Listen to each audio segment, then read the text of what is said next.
to News from Africa.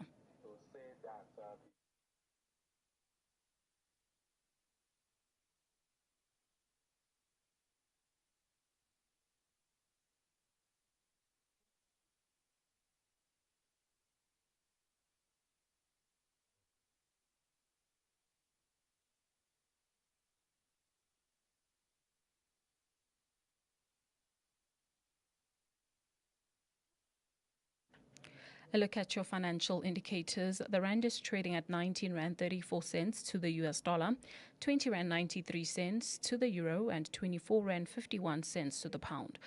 Gold is trading at $2,027.80 a fine ounce, and Brent crude oil is at $83.67 a barrel.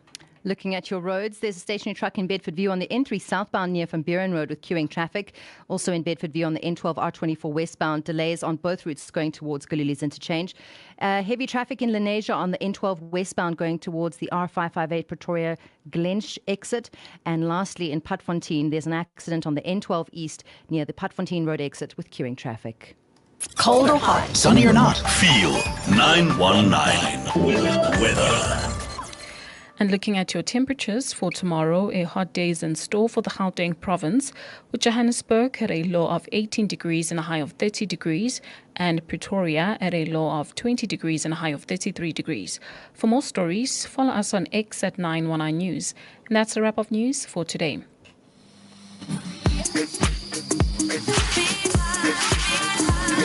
You're listening to 919.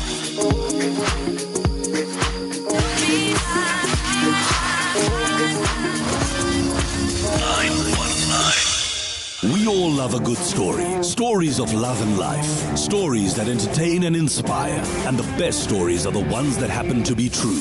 Every Friday night, Jack Devnarain is live in conversation with an iconic South African personality who shares the true stories that shape their remarkable lives. Join us for reality radio as real as it gets. From 6 p.m. to 7 p.m. every Friday night, only on 919. Reality radio, as real as it gets, only on 919.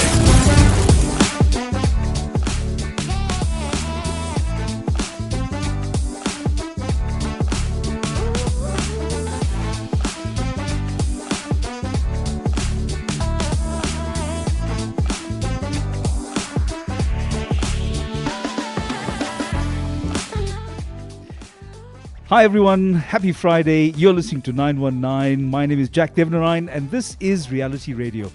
It's as real as it gets every Friday night from 6 p.m. to 7 p.m.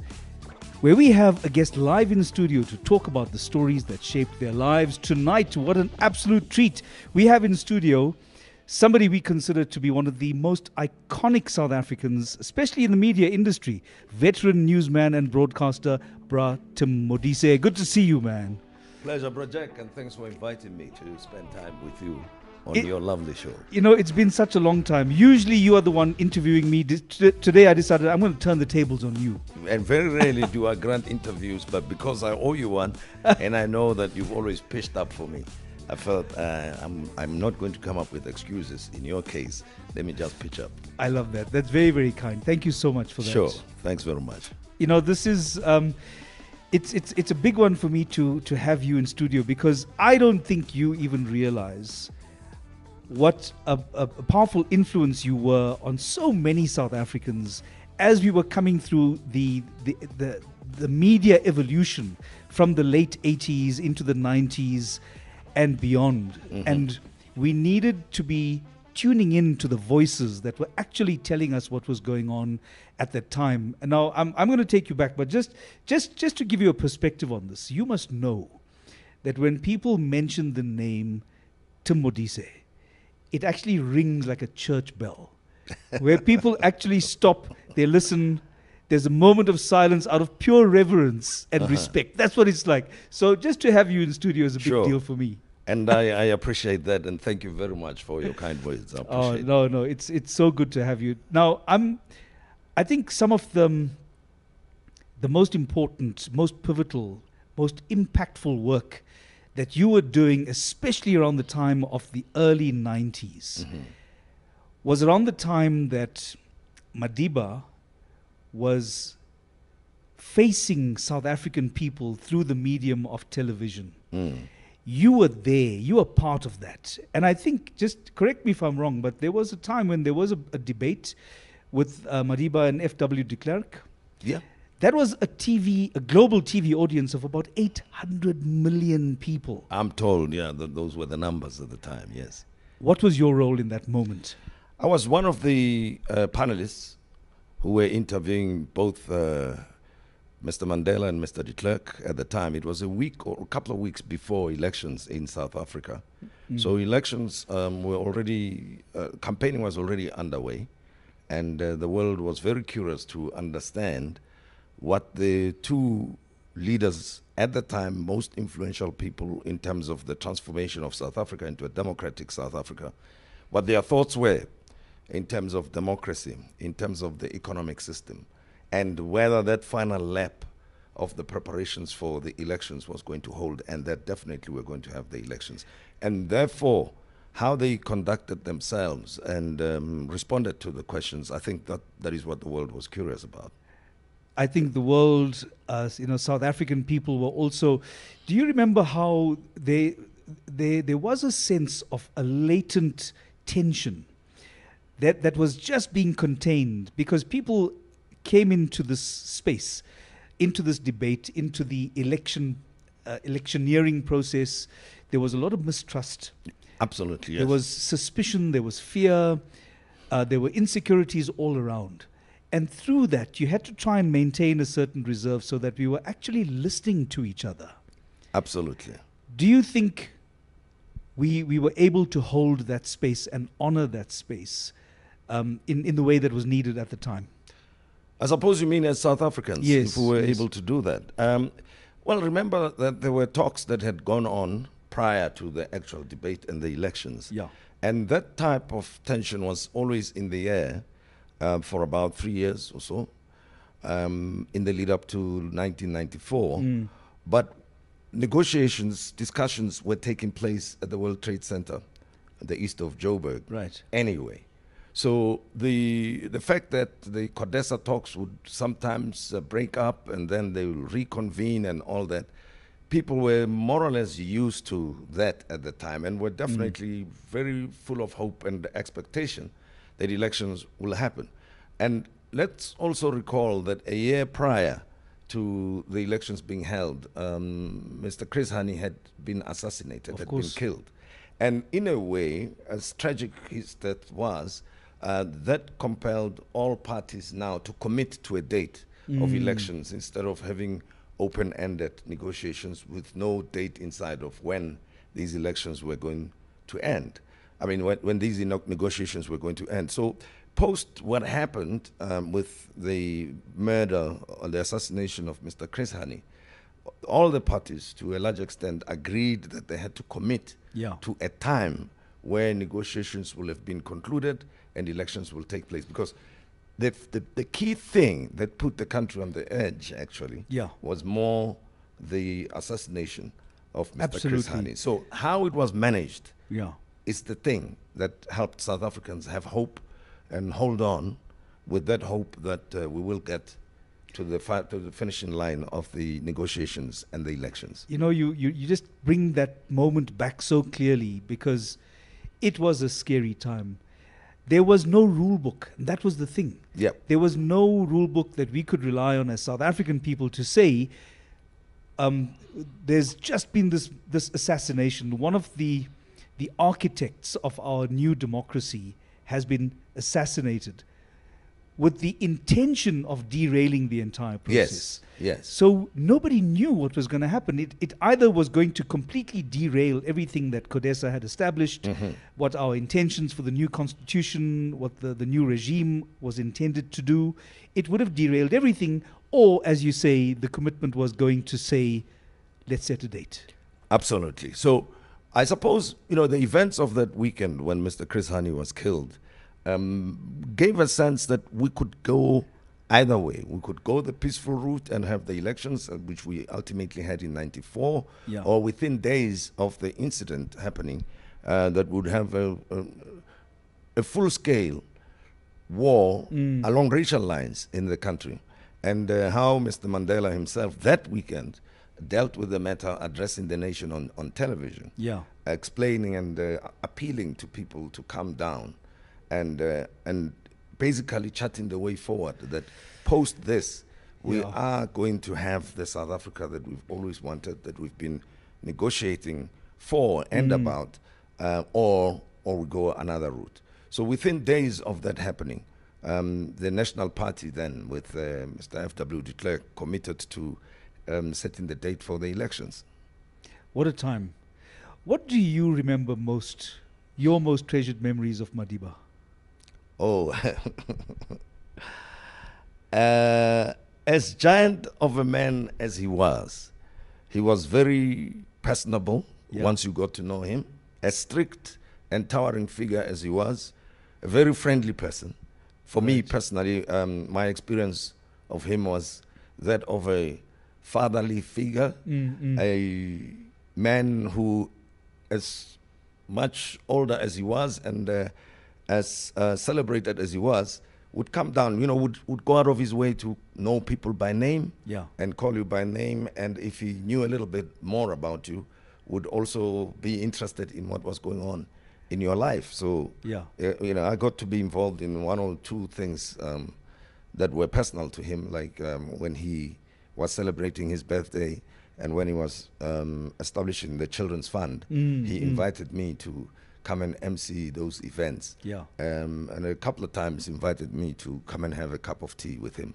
Just talk about things. Really? Just to talk about? That's amazing. Yes. And actually, when my late wife passed on a few months later, he invited me, my mother, and my kids to his wife. They were still to his house. Yes. They were still very young, and we had lunch together with him. And at one point, post his tenure as president, invited me when he was in Waterberg area, Limpopo, to do.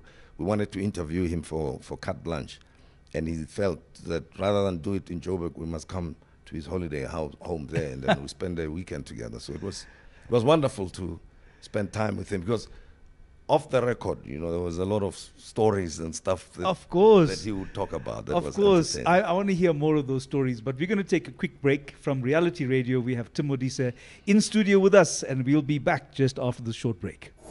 Reality Radio. As real as it gets. The Feel Good Drive with Nicole De Silva. Marketing manager of Sunshine Tour, Modise Mchali. Business deals. Do you do that stuff? Everything is mixed. You can't try and disassociate yourself from any part of the business or any type of the work. When I joined the tour, it was strictly marketing. Your role isn't solely as a marketing manager. You're a client services director. You are a commercial manager. You're doing so much, and almost about convincing people, convincing them to be a partner of the Sunshine Tour. And then once they are, convincing them that it was the right decision, continually throughout the process, throughout the partnership. Every day I'm hustling. Monday to Friday, 3 to 6 p.m. only on 919. 919 has signed a code of conduct that is enforced by the Broadcasting Complaints Commission of South Africa. Under the code, we are committed to giving news that is accurate, comment that is fair, programming that is not harmful to children and that does not amount to hate speech or the description of gratuitous violence or explicit sex. If you think we're not living up to that code, you can inform the BCCSA. Direct any complaints in writing to the Broadcasting Complaints Commission of South Africa to PO Box 412-365 Craig Hall 2024 or email the BCCSA at napsa.co.za. For more information, visit the bccsa.co.za. Reality Radio, as real as it gets, only on 919. Reality Radio on a Friday night, every Friday night from 6 p.m. to 7 p.m. Tonight we are talking real stories and the memories that brought Tim Modise has. Thanks for being in studio again. Thanks very much. I love the fact that you have such clear memories of Madiba and the time that you spent with him. Yep. Now, don't you feel also that there's something that brought you into his orbit and him into yours? Because you are talking about two very important characters here, and I don't want you to discount the impressions that you left on South African viewers, radio audiences as well. You became a certain voice for a certain consciousness amongst South African people. Sure. Do you feel that within yourself? Do you feel that you actually played that role, or do you need me to remind you? No, let me take a step back. Before Madiba was released from prison, I started talk shows on Radio Metro Right. in the late 80s. And this was on the back of what I felt was the popularity of the station on the entertainment front. That we had a lot of people across the nation looking up to the station, enjoying it, but it was focused more on entertainment, and nothing wrong with that. Sure. But at the same time, we had the uprisings happening around the country, Yeah. especially on the East Rand and the Vaal area and parts of Soweto. And these were our listeners. From my point of view, I felt that there was something going on in the black community that needed a valve, a platform to be expressed. But since we could not outrightly discuss politics, I started shows discussing the social issues that affected people, Yeah. like health, the labor issues, and legal matters, the type of things that we had to negotiate anyway. Education. And those became a feature on the station. And then when the first war of Iraq broke out, in fact, prior to that, now and again something would happen that would make me deviate from those topics and discuss indirectly, so to speak, politics. Yeah. One other thing that I think is not generally known is that when the former president's father, Govan Mbeki, was released, I got the opportunity to talk to him. Yeah. And prior to Madiba being released, Mr. Walter Sisulu, Ahmed Kathrada, and others were released. And then I got the opportunity to talk to them as well. So Incredible. by the time Madiba himself was released, I was a sort of known personality Yeah. in the community that, this is the person who deals with these matters. And known and trusted. Yeah, and something that others may not recall is that Ms. Mujanku Gumbi, who went on to become political advisor of former President Thabo Mbeki, was actually a regular guest on my show then, and we were talking about the rights of people in the context of South African laws at the time. Yeah. So, and she's an activist in her own right from the Black Consciousness movement, So Dr. Victor Ramatesele, who went on to be the doctor of Bafana Bafana, was a regular guest on the show talking about health issues. And so in a way, it was like whatever happened once the announcements were made about the unbanning of the liberation movements, ANC in particular, PAC and others, and the release of prisoners, particularly people like Nelson Mandela and others, we were more or less ready. The platform was there. So I felt we needed to have a platform. And I must take this opportunity to thank Brakuas Khadebe, who was the station manager, because he was the man taking the risks, working for the SABC to allow that type of content to be aired on the station. And he encouraged me and actually protected me in a career context that, I did not have to deal with the corporate politics. I had to focus on the work that I was doing. So was that happening behind the scenes? Was he fielding all of that for you? I would assume so. I mean, it probably must have come under pressure that why do you have such a program on air? Yeah. And as it happened, at the same time, Dr. Agri Cluster, the editor of the Sowetan newspaper, realized what was going on at Metro at the time. And one of his deputy editors, the late Sam Mabi, said, but why don't we cover this show in the newspaper as a feature? So they had a dedicated person at the Sowetan covering what was going on the radio station. So, I see. Within a short period of time, it would have been embarrassing to all concerned if the show was taken off, I think. That's really interesting, though, because you were generating content based on what people cared about. Yes. And given what was going on in the discussions on your talk show, there was column space being allocated to that kind of content. Yes. You became a columnist as well at some point. Yes, I did become later, but for the City Press. Okay. And you were covering the same kind of social issues?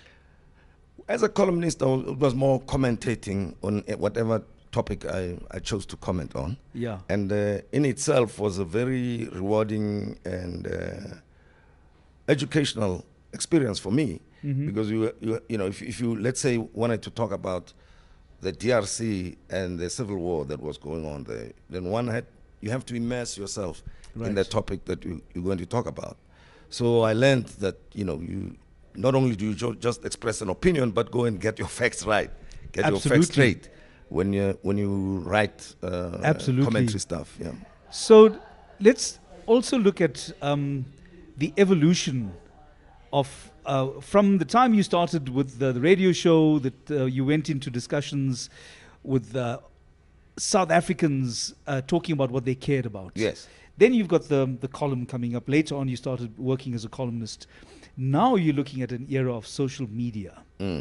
And I know that you're on social media as well, because I'm connected to you. Sometimes we might share an article or a review. Yes. You always maintain, again, that very steady balance in your posts.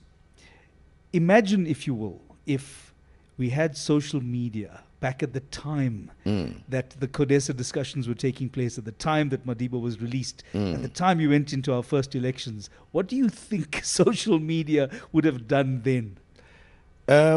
I'll take a step back before talking about social media and talk about technology itself, the evolution thereof. Because, you know, in the first place, we did not even have access to landline phones. Not everybody had access to that. Yeah, true. And cell phones were introduced a bit later.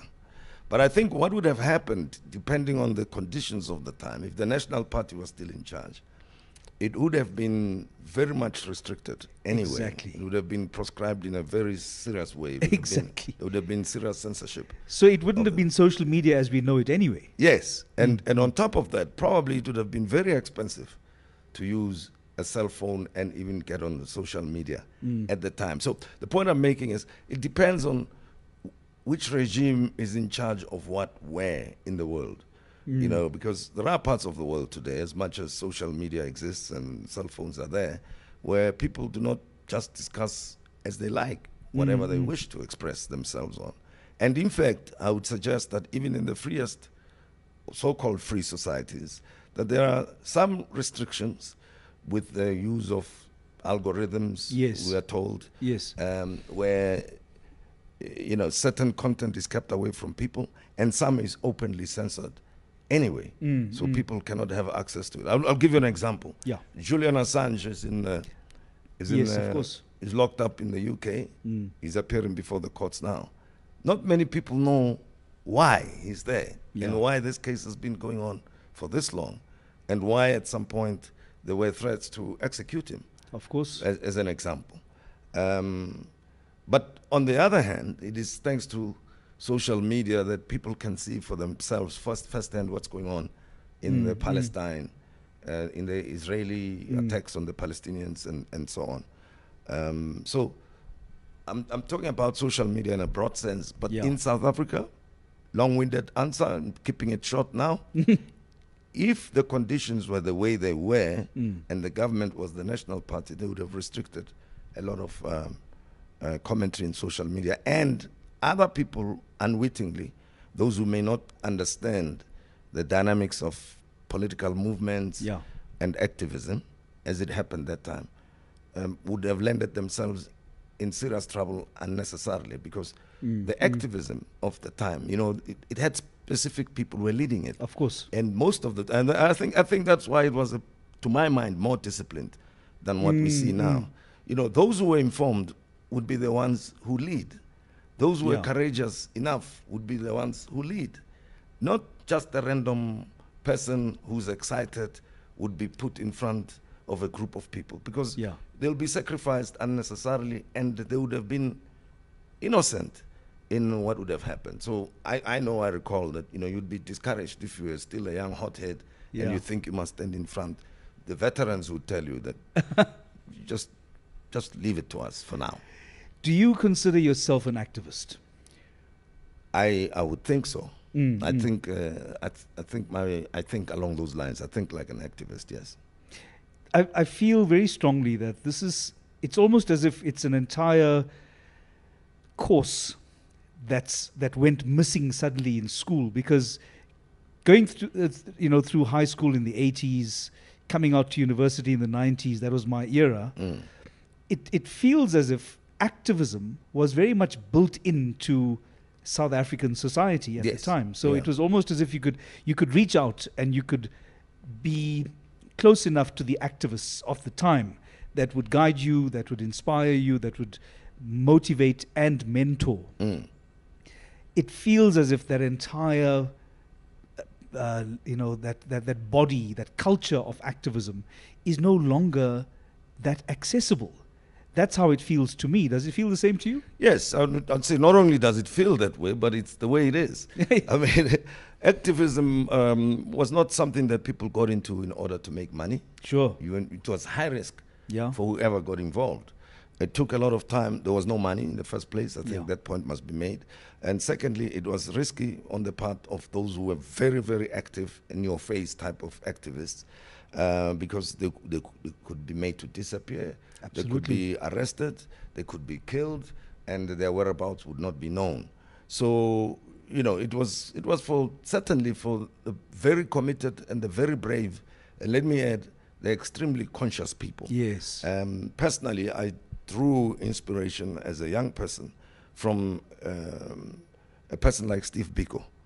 When I got to know about him, never met him personally, but got to know about him, and unfortunately and tragically how his life ended, that moved me a great deal to know that a young person like him was of that nature and was that courageous, but also so knowledgeable and so willing to share through, his ideas by himself and through his friends. Yes. It was a serious eye-opener for many people of my age at the time. And to think that, his voice among so many others are no longer here to guide and mentor us.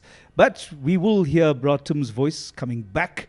We're going on a short break now. This is Reality Radio with me, Jack Devnarain, and we'll be back after this. Reality Radio, as real as it gets. Only on 919. Breakfast on demand. What about a passionate couple, neighbor? They always seem to be either fighting loudly, or once they've done with their fighting, they make up loudly. Do you know what I mean? They used to wrestle all the time. I'm sure they used to watch like the World Wrestling Federation. No, what do you do? This is John Cena.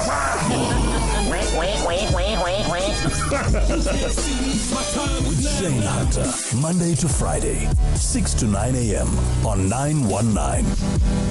919 Top 40 with Linda Mbuso. It's such a weird dream. So me, Doja Cat, we have a chat, and I'm like, hey Doja, I got your song on the chart, we're playing it, blah blah blah, something like that. She's like, okay, cool, thank you very much. I go off and I meet a friend of mine, right? And then she's driving past slowly, then I say, bye Doja. It's giving groupie vibes, but okay. But I'm just saying bye to her because she's driving past me, and it's going to be awkward pretending we just didn't chat. So I say, bye Doja. This is what Doja says to the guy driving. He's so irritating. But not even in your dreams, you're irritating. I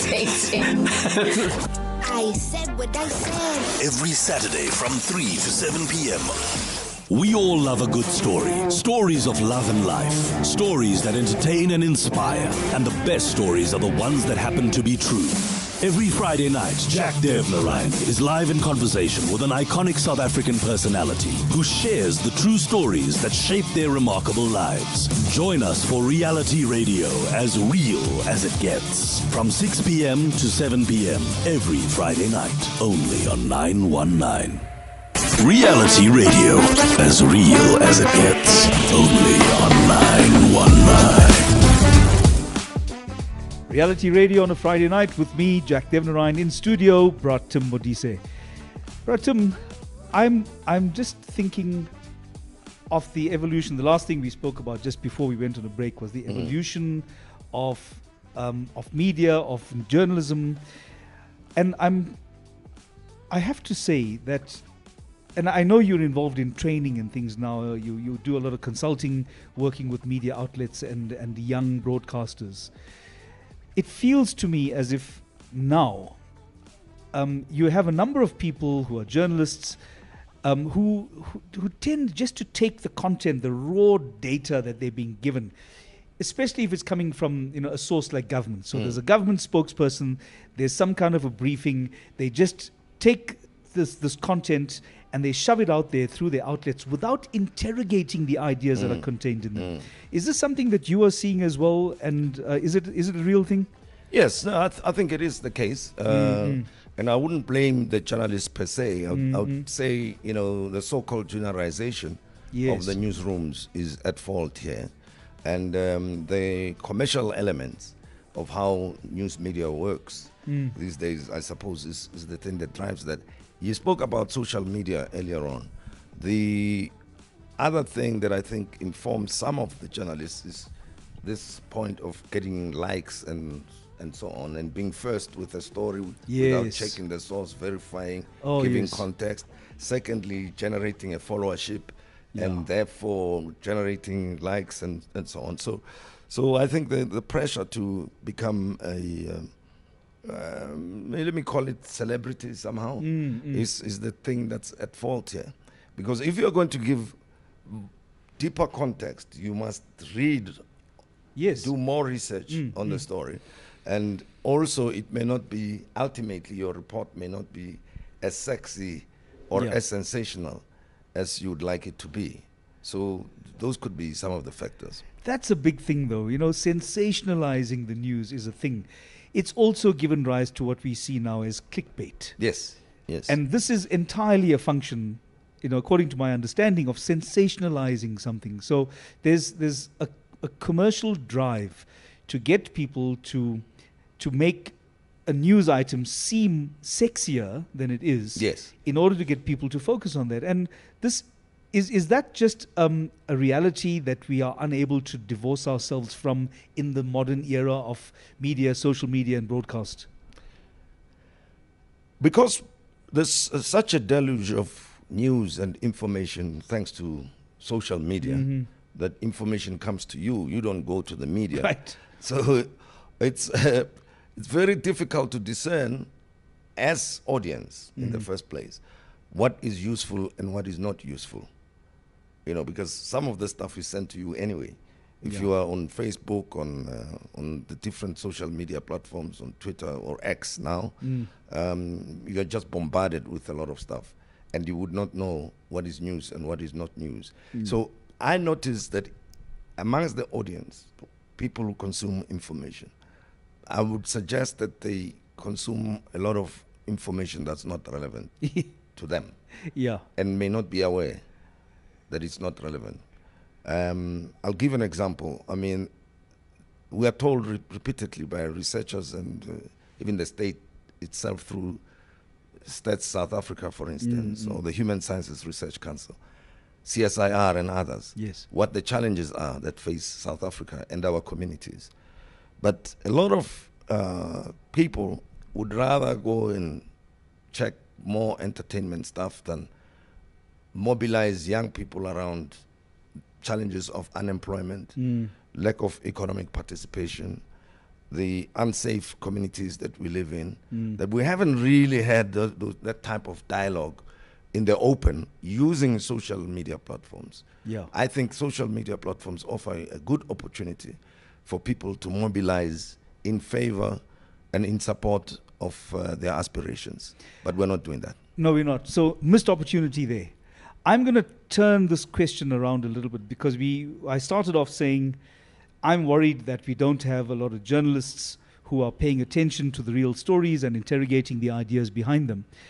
I want to take this into a bigger context and ask, are we expecting too much of our politicians now, or are they just not living up to the level of discourse that we had seen taking place with very mature minds, very enlightened minds from the Mandela era? Is this an unfair comparison?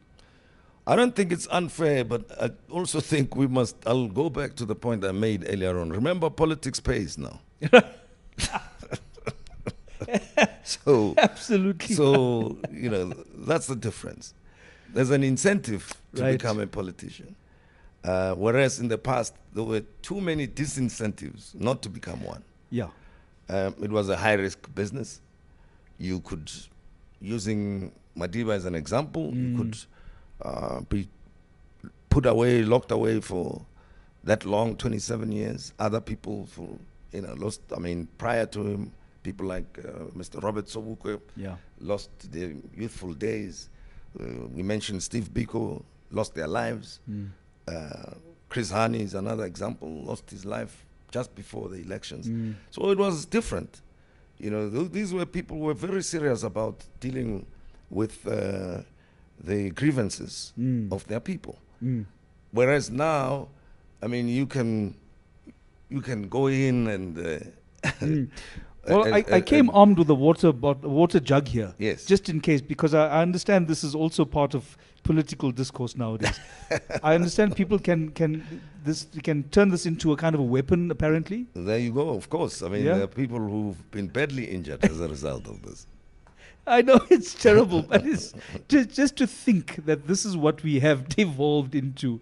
To me, it's astounding, because I look at what the mandate must be when people say, here's my ballot paper. I'm putting an X next to that logo because I believe in that party. I believe in their manifesto. I believe in their vision and their set of policies in order to direct the future of our country. That's what it means. And I feel in a very strong sense it gets cheapened on both sides when, number one, the political party takes that mandate for granted and they start chucking around water bottles and ridiculous things like that, or disrupting procedures, whether it's in council or in parliament, on the National Assembly. It's also cheapened when you have voters who don't take the time to educate themselves. So I worry about what are we left with. We are now coming into an election phase again, and we have started all kinds of rhetoric. It's almost as if we need those sober minds again to step up to say, everybody calm down. This is what it's about. I suppose, Brajek, the problem is that democracy, the freedom we wanted, is a huge responsibility on its own. And it's not a responsibility of those who are in charge. It's a responsibility of citizens. Right. To familiarize themselves, firstly, with what democracy or the Constitution is all about in the first instance, and what the role of the citizen is in that system.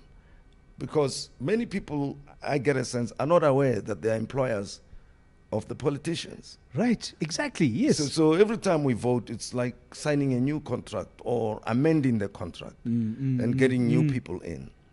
We think that it's a favor to employ new set of politicians. It isn't. It's a responsibility. You've got to analyze what they're all about and make sure that as the shareholder, if citizens were to regard themselves as shareholders, are you happy with the way our organization, South Africa, is being run? And what matters to you in your immediate situation as an individual, as a family, and your family as a member of a community, and your community as a part of the bigger South African setup? Are you happy that you have not been receiving clean water for the past 20 years or so, when everybody is getting water in other parts of the country? Are you happy with that? Are you happy with the fact that there are no useful schools in your neighborhood? Are you happy that you live in fear for your safety and your life?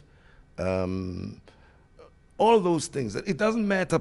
The way I think about it is, it doesn't matter what you say, as a politician. What should matter is what I expect from the system, given the resources that we have. Of course, there are limits to the resources that we have. But the capacity to deliver on the expectations of the people, the barest minimum, we do have that. We are told, about the money, the budget is there, taxes are paid. The South African system, with all its faults, is good when it comes to collecting from the public and the economy, but somehow not good when it comes to using those resources efficiently and effectively. So I think if we were to adopt the mindset of a shareholder, the game would change somehow, because then we'll hold the politicians accountable. I love that idea, South Africa as an organization. And if I'm correct, you at some point, you were also part of a project like that. Yes. Brand South Africa. What was it called? Proudly South African. Proudly South African. Yeah. What was that experience like? What was it all about? That experience was just on the back of the opening up of the economy, with imports coming from other parts of the country and some sectors of our economy being put under pressure. For instance, textile, as an example. South Africa used to produce clothes, everything.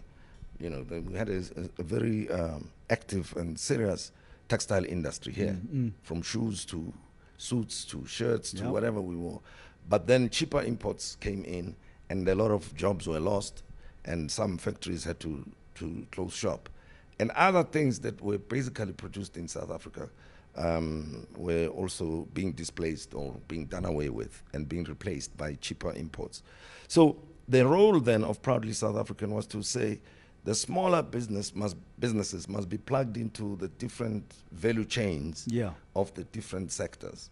So let's say a big steel manufacturing company, how can that company work with the smaller guys down the line so that what they produce can be then turned into useful products by manufacturers, let's say of kitchen sinks and stuff like that, and then the retailers, and so it goes. That if you plugged in, particularly the smaller, medium-sized businesses, into sectors with big South African players, we could generate more value and hopefully increase the number of jobs that were being created, as well as create the conscious and awareness among South Africans that there's something that's going for our economy, and we should participate in it. And that I see that in all around the world. Wherever you go, if you're going to go into a local store, you're going to find products that are made by that country. Yes. And it's supposed to inspire the same kind of patriotism that we should be feeling in South Africa. So I think Proudly South Africa is a massive project that feeds into what you were saying earlier about using South Africa as an organization, seeing yourself as a shareholder in that compact. Yes. And I think that's a beautiful idea. I'm just going to leave it there. We're going to go into a quick break now. We're going to come back and talk more about Bra Tim, his life, and all the stories that shaped his wonderful journey. This is Reality Radio. We'll be back with Bra Tim after the short break. Reality Radio, as real as it gets. Only on 919. 919, your soundtrack of happy moments.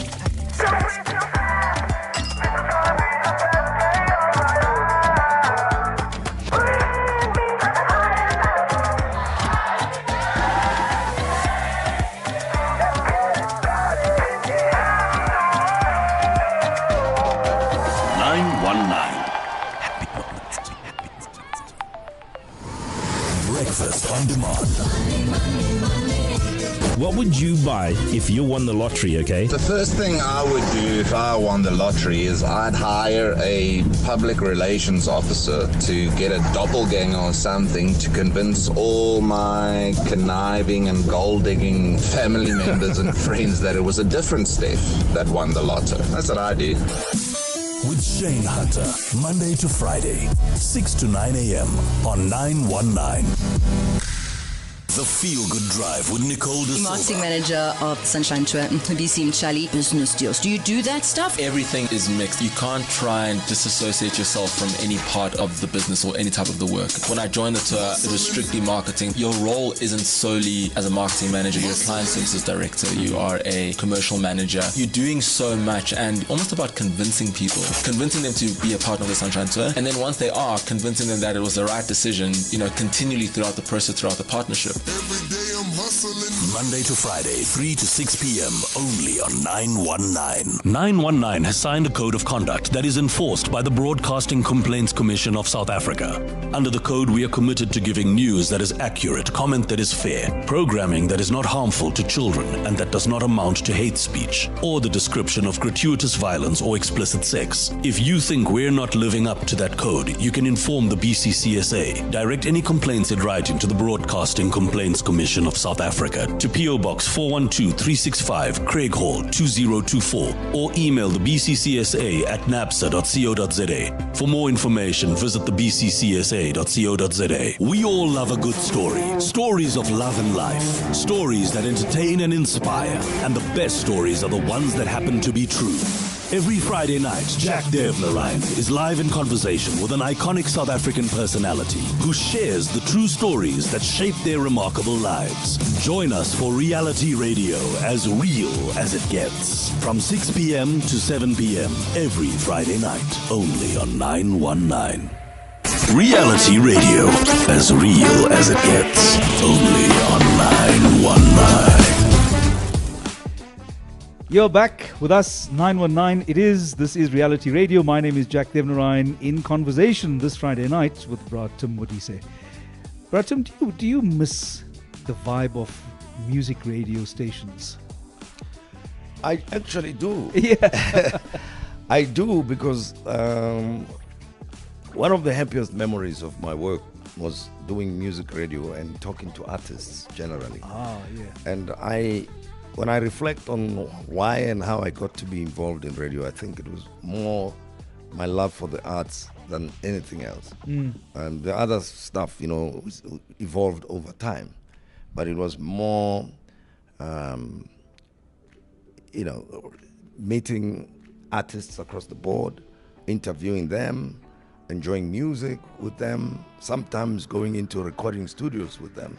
Yeah. And up to this moment, most memories I have are of people like Ray Peary of Stimela, who was a good friend of mine, and Brahu Masekela, who I got to meet as soon as he came back from exile and got involved in his concert tour of the time, Sekunjalo.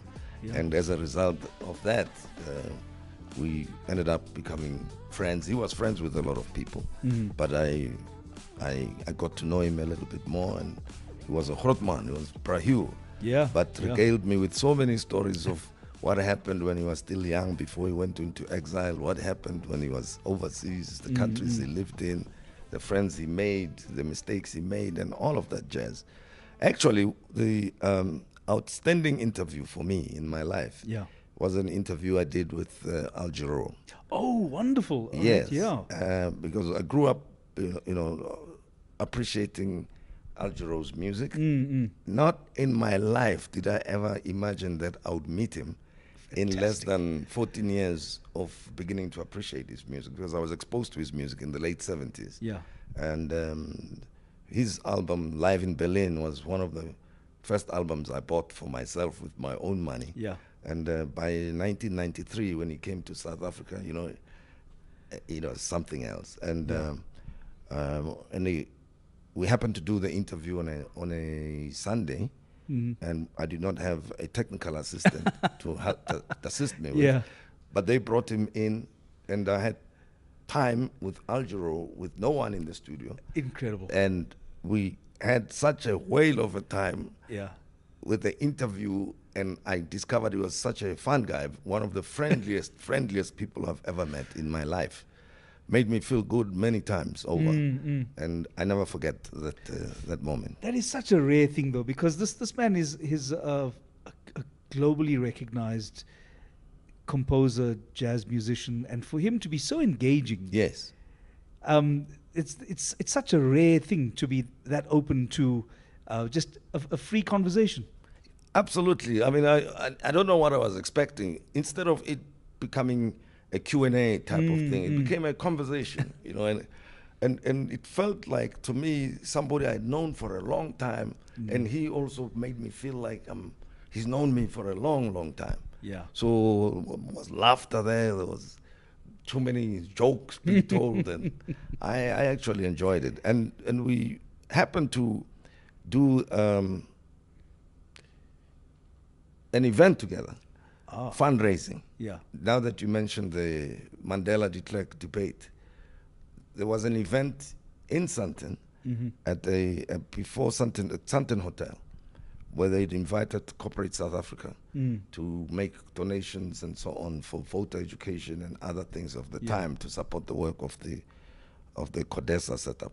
And Al Jarreau volunteered to perform as a gift to South Africa. Sipho Mabuse was also part of that. Yeah. And then I compared that show. So that is a career highlight for sure. Yeah, it is.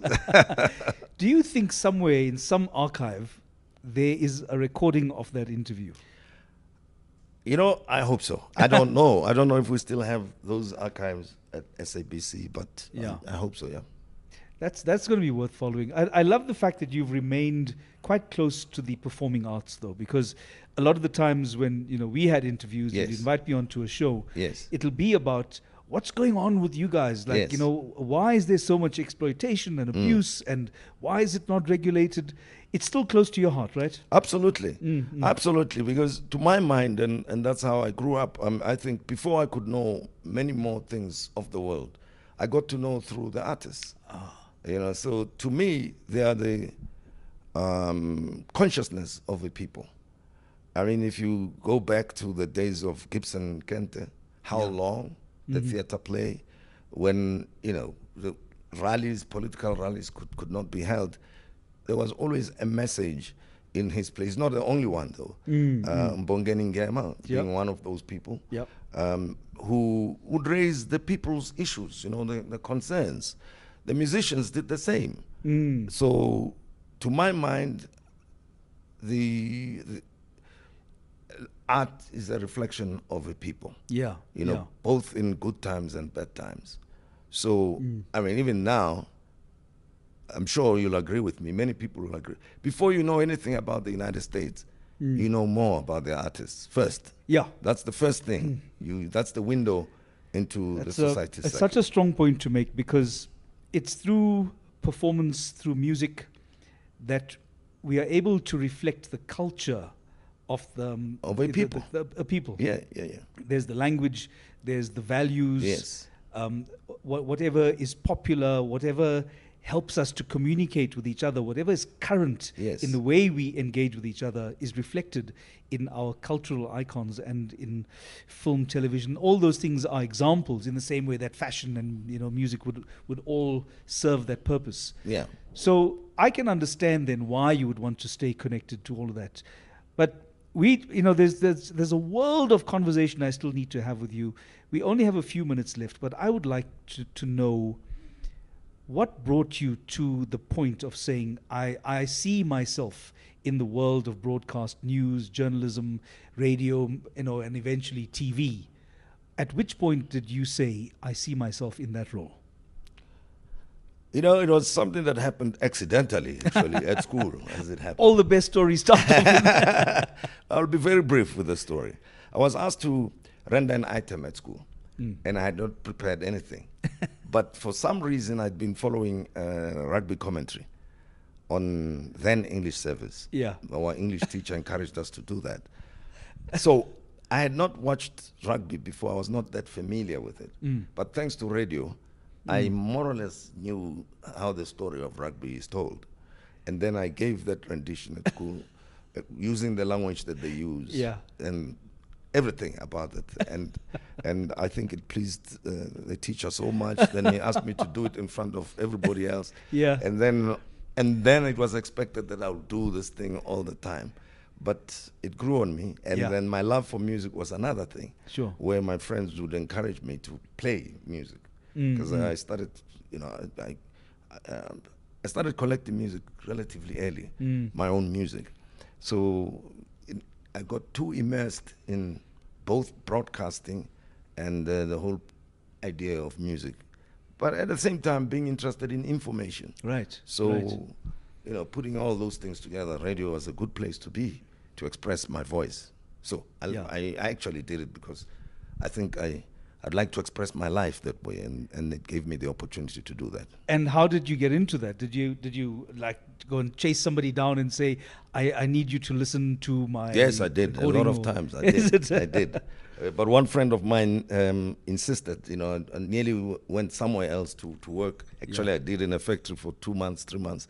Said, no, you don't belong there. Oh. You better go to a new station that had been established at that time. Music Radio 702, as it was called. It was founded in Garankuwa, That's where they started operating from, and that's my hometown. Yeah. So he said, write a letter, I'll take it to them. Application letter. I went there, did the auditions, did not succeed, but I insisted that I be given a job. So they gave me a job as a program assistant. I love that, okay. Which exposed me to people like Stan Cads, Kokitu Bull, and other people, including Casey Kasem of the United States Top 40. It was my job to compile stuff for them. So I was exposed to how the radio station works. From the production side? Yeah, from the production side. And within a year, then I went to Radio Bop and I got a show there, did morning shows. And then did news for SABC. Then later auditioned for Metro, got a job. And then from then on, around, this was 86. So then the train just carried on like that. And the rest, as they say, is history. Absolutely. That's amazing. I have this is special to me because most of my work in the media industry has been as an actor, on-screen performer. My only exposure to radio was occasionally when I do a 30-second radio spot for a radio commercial. Sure. So to have this opportunity is a big deal for me because I'm interested in stories as a storyteller. Yeah. But I realize it's the same on radio, right? Yes.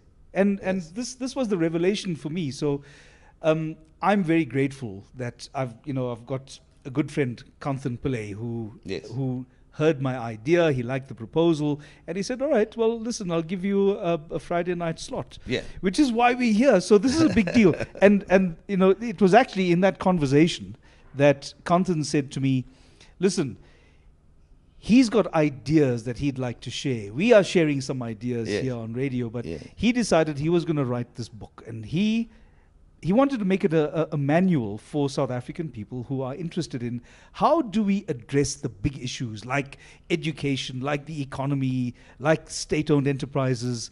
What is the perspective about, and based on current research, this is what we know, this is what's likely to happen, and this is what we can do as an intervention in order to fix it." He's put all that into a book, and he very graciously has decided, this is not just a prop, by the way, Bratum. This, he says, is a gift to you, which is my great pleasure to present to you. Thank you. How to fix South Africa. Yeah. So Kanthan decided that this is to show, thank you, just to say we really appreciate you being on the show. And of course, to all the guests to come on to Reality Radio, the big smiley face, that is also yours. No, I appreciate it. Rajak, thank you very much for hosting me and inviting me on your show and to have this lovely conversation that we had, because it made me remember stuff that I've not been thinking about for some time. We are going to continue the conversation long after this show is done. But I want to say a huge thank you to everybody. Thank you for joining us, everyone. Remember, this is Reality Radio every Friday night from 6 p.m. to 7 p.m., talking about the wonderful stories that shape our lives. Have a great evening and a great weekend. And thank you too.